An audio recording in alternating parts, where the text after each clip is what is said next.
अस्सलाम वालेकुम। मैं हूँ Sadia Uzair. Welcome back to Sadia Uzair's kitchen. आज आपके साथ मैं बकरे की रान को स्टीम रोस्ट करने की रेसिपी शेयर कर रही हूँ और ये स्टीम रोस्ट घर के सिंपल से इंग्रेडिएंट्स के साथ बगैर ऑयल के तैयार हो जाता है। इसकी रेसिपी भी बहुत ही आसान और सिंपल है। पसंद आए तो वीडियो को लाइक और शेयर भी ज़रूर कर दीजिएगा। साथ ही साथ अगर आप मेरे चैनल पर नए हैं या अभी तक आपने मेरे चैनल को सब्सक्राइब नहीं किया तो सब्सक्राइब करके ऑल नोटिफिकेशंस भी ऑन कर लीजिएगा ताकि मेरी नई आने वाली कोई भी रेसिपी वीडियो आपसे मिस ना हो। तो चलिए रेसिपी स्टार्ट करेंगे। बिस्मिल्लाहिर्रहमानिर्रहीम। तो जैसे कि आपने देख लिया है कि मैंने रान के दोनों साइडों पर गहरे कट्स लगा लिए हैं ताकि इसकी अच्छे से मैरिनेशन हो सके, और एक कट इसके जॉइंट पर भी लगा लिया है ताकि इसको इजीली फोल्ड कर सकें। तो रान का वेट यहाँ पर तकरीबन 2.5 kg है। अब हम इसकी फर्स्ट मैरिनेशन करेंगे, जिसमें हम लगाएंगे इसके ऊपर 3 खाने के चम्मच सिरका। सिरके को इस तरह से रान के दोनों साइडों पर अच्छे से लगा देंगे, और जो रान के ऊपर हमने गहरे कट्स लगाए हैं इस तरह से बहुत अच्छे से इस सिरके को कट्स के अंदर तक लगाएंगे। सिरका लगाने के बाद इसको एक साइड पे रख देंगे और इसकी मैरिनेशन तैयार करेंगे। मिक्सिंग बाउल में डालेंगे 1 कप दही, 1 चाय का चम्मच गरम मसाला पाउडर, 1 चाय का चम्मच हल्दी पाउडर, 2.5 से 3 चाय के चम्मच या हस्बे जायका इसमें नमक शामिल करेंगे, 1.5 चाय का चम्मच लाल मिर्च का पाउडर, 2 चाय के चम्मच धनिया पाउडर, 1 खाने का चम्मच तिक्का मसाला पाउडर जो कि रेडीमेड है, 1 चाय का चम्मच भुना और पिसा हुआ जीरा, 2 खाने के चम्मच भर के इसमें शामिल करेंगे बारीक चॉप की हुई हरी मिर्चें, या अपने टेस्ट के मुताबिक आप कम ज़्यादा कर सकते हैं। 3 खाने के चम्मच भर के इसमें शामिल करेंगे अदरक लहसुन का पेस्ट, और अब इन तमाम चीज़ों को अच्छे से मिक्स कर लेंगे। तो दही में तमाम चीज़ें आप देखें बहुत अच्छे से मिक्स हो गई हैं।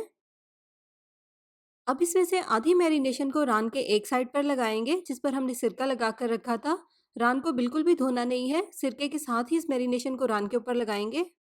इस तरह से बहुत अच्छे से जो हमने इसमें गहरे कट्स लगाए थे, कट्स में मैरिनेशन को अच्छे से अंदर तक लगाएंगे ताकि स्पाइसेस का फ्लेवर रान में अच्छे से अंदर तक जज्ब हो जाए।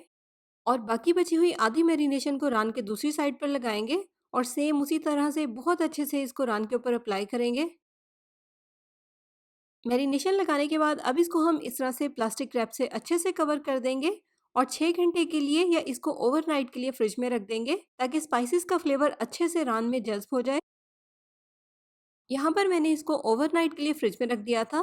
प्लास्टिक रैप को उतार देंगे और यहाँ पर मैंने फॉइल पेपर का एक पीस काट लिया है। रान को इसके ऊपर रख देंगे और जो ट्रे में एक्स्ट्रा मसाला है उसे भी रान के ऊपर ही डाल देंगे। अब इस रान को अच्छे से फॉइल पेपर में लपेट देंगे।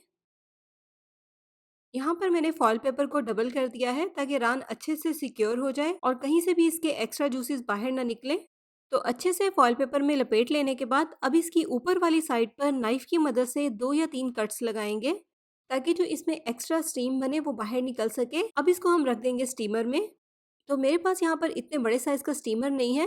मैंने यहाँ पर एक बड़े साइज के पतीले में पानी डाल लिया है और उसके ऊपर स्टील का एक स्टैंड रख दिया है। स्टैंड के ऊपर अब हम ये रान रख देंगे, कवर करेंगे और 4 घंटे के लिए इसको हल्की आंच पर पकने देंगे।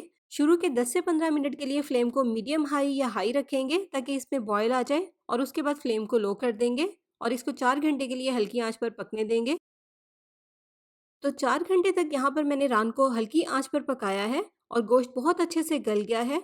अब आप चाहें तो इसको एज इट इज़ भी सर्व कर सकते हैं, लेकिन अगर आप इसके टेस्ट को मज़ीद बढ़ाना चाहते हैं तो रान को इस तरह से बेकिंग डिश में रखें और इसको ओवन में रखकर 2 से 3 मिनट के लिए ओवन की ऊपर वाली ग्रिल को ऑन कर दें ताकि रान ऊपर से थोड़ी सी क्रिस्पी हो जाए। लेकिन अगर आप चाहें तो इस स्टेप को स्किप भी कर सकते हैं।